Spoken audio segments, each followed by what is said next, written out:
We're fucked. There's really no other way to say it. The one big bucket of bullshit bill has passed the House today, Thursday, July 3rd, and President Trump gets his wish. He's going to be able to sign this devastating piece of legislation by July 4th.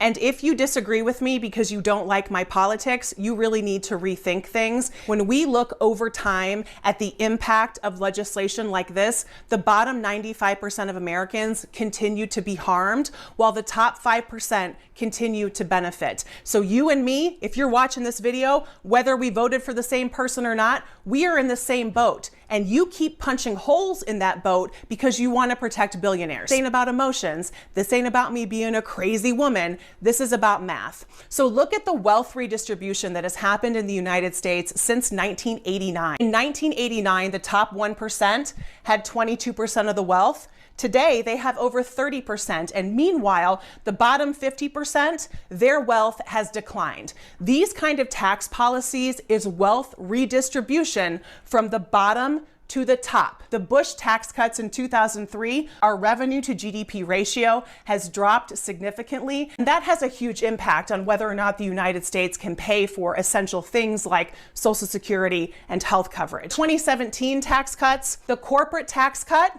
that President Trump promised was going to raise everyone's annual household income, surprise, surprise, it did not. Regular working Americans saw zero increase in their net household income since 2017, but salaries of executives soared. They got huge raises as a result of these corporate tax cuts. Regular working Americans got nothing because trickle-down economics doesn't work, y'all. The American empire is over. We're done. We peaked about 12, 15 years ago, and we are on a down. And it's very hard for the American people, which I understand. I am one. It's hard to get your head around that. We've had a century of on the way up, which is a lot more fun than on the way down. But it does happen to every empire. We're only the latest. Look at the British, how far they've fallen. We're in that process. So the problem with the trickle down is, yeah, there might be more jobs, but they're going to be created in China. They're going to be created in Brazil. They're going to be created in India. They're not created here.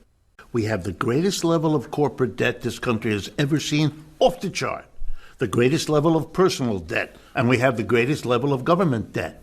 Our government debt is now trillions of dollars greater than our annual output. That was not the case in the 20th century. It is the case now. What you're seeing is desperation politics.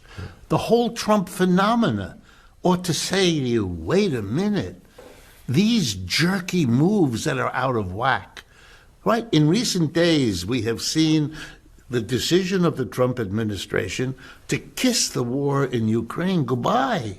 We're not doing that no more because we can't afford it. We can't keep funding a war, which, by the way, the West is losing, as anybody who pays attention knows.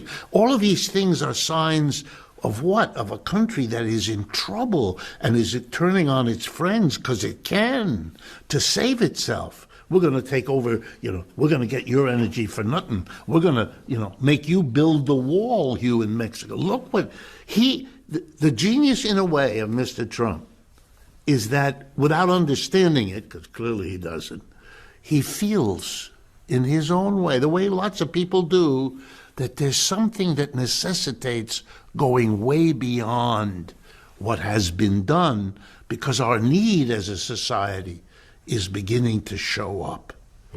Have you ever seen that video? No. Pull that video up, because it's one of my favorites. She rents a one-bedroom apartment. She and her daughter sleep together in the same room. And one-bedroom apartment is going to be $1,600. She spends $100 on utilities. She's like me. She drives a 2008 minivan, $400 for car, expenses, and gas. Net $325. Low-cost food budget, that is ramen noodles. A low food budget is $400. That leaves her $77 in the red. She has a Cricket cell phone, the cheapest cell phone she can get for $40. She's in the red $117 a month. She has after-school childcare because the bank is open during normal business hours. That's $450 a month. That takes her down to negative $567 per month. How should she manage this budget shortfall while she's working full-time at your bank? I don't know that all your numbers are accurate. She's short $567. What would you suggest she do? See if you can find a way for her to live on less than the minimum that I've described. I don't know. I'd have to think about that. Mr. Diamond, you know how to spend $31 million a year in salary, and you can't figure out how to make up a $567 a month.